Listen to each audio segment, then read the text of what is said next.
Assalamualaikum warahmatullahi wabarakatuh. Perkenalkan, nama saya Fairuz Azizah. Saya dari HTLUA semester 5. Saya akan menjelaskan tentang wilayah kedaulatan negara atas ruang udara dalam perspektif hukum internasional. Apa itu kedaulatan negara? Pada hakikatnya, kedaulatan negara meliputi ruang udara di atas wilayah negara yang bersangkutan. Dalam dalil hukum Romawi dikenal ungkapan mengandung pengertian bahwa barang siapa memiliki sebidang tanah, maka berarti pula memiliki segala sesuatu yang berada di atas permukaan tanah tersebut sampai dengan ke langit, dari segala sesuatu yang berada di dalam tanah. Kedaulatan berarti kekuasaan tertinggi dan bersifat monopoli dengan dikenal sebagai supreme power yang hanya dimiliki oleh negara. Prinsip yang lahir dari pengertian kedaulatan teritorial tersebut menegaskan bahwa negara tersebut harus mampu melaksanakan kekuasaan yang penuh atas eksklusif atas wilayahnya. Konsep kedaulatan udara hukum internasional. Setiap negara memiliki penuh dan eksklusif atas ruang udara di atas wilayah teritorialnya. Hal ini diatur dalam beberapa konvensi internasional, terutama Konvensi Chicago 1944 yang menegaskan bahwa setiap negara memiliki kedaulatan yang lengkap dan eksklusif di ruang udara di atas wilayahnya. Kedaulatan ini mencakup hak untuk mengatur penggunaan ruang udara, termasuk penerbangan sipil dan militer, serta penegasan hukum terhadap pelanggaran oleh pesawat asing. Tidak ada hak lintas damai yang diakui tanpa izin dari negara yang bersangkutan. Untuk pelanggaran kedaulatan udara ada 3, salah satunya adalah: pertama, pelanggaran oleh pesawat militer dapat mengancam keamanan nasional, meningkatkan risiko konflik, dan merusak hubungan diplomatik antar negara yang terlibat. Yang kedua adalah pelanggaran oleh pesawat sipil dapat menyebabkan gangguan penerbangan sipil, meningkatkan risiko kecelakaan, dan membutuhkan penegakan hukum yang lebih ketat. Ketiga adalah kegiatan pengintaian, mengancam keamanan nasional, meningkatkan risiko konflik, dan membutuhkan penegakan hukum yang lebih tegas. Upaya penegakan hukum itu ada 3. Yang pertama, Konvensi Chicago tahun 1944 menegaskan bahwa setiap negara memiliki kedaulatan yang penuh dan eksklusif atas ruangan udara di atas wilayah teritorialnya.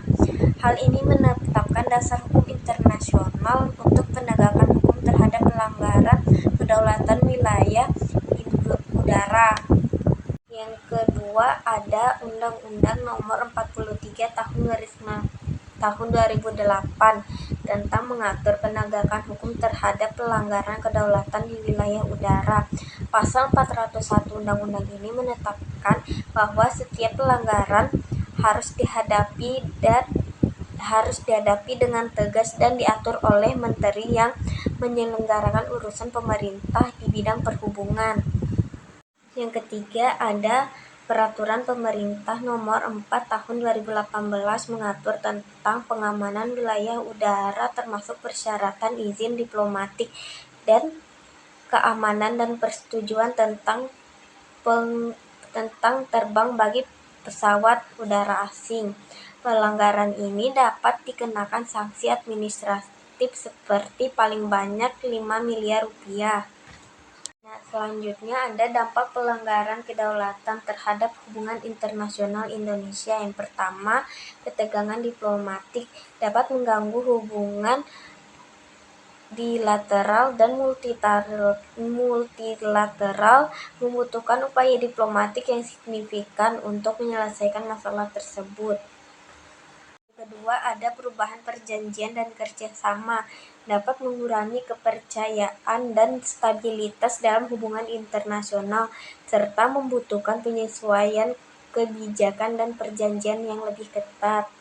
Yang ketiga, ada peningkatan keterlibatan militer, meningkatkan risiko konflik dan militer yang diplomatik.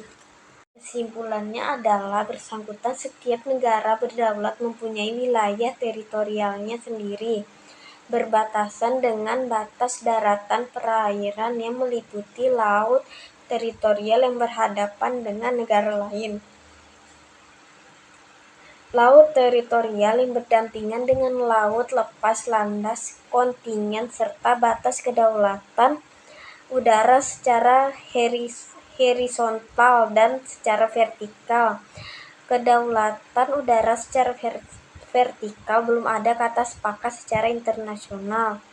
Dalam praktik, batas kedaulatan udara tergantung dari kemampuan negara tersebut untuk mempertahankan kedaulatannya, bahwa negara memiliki tanggung jawab penuh dalam menjaga dan melindungi wilayah kedaulatan negara atas ruang udara yang diwujudkan dalam bentuk pembinaan dan mencakup aspek penetapan kebijakan, pengaturan, dan pengawasan penegakan hukum. Bersama kami, Raih Masa Depan Gemilang, bergabunglah di Universitas Islam Negeri Samarinda, di mana pendidikan berkualitas bertemu dengan motivasi pengembangan diri. Berani mimpi, siap beraksi.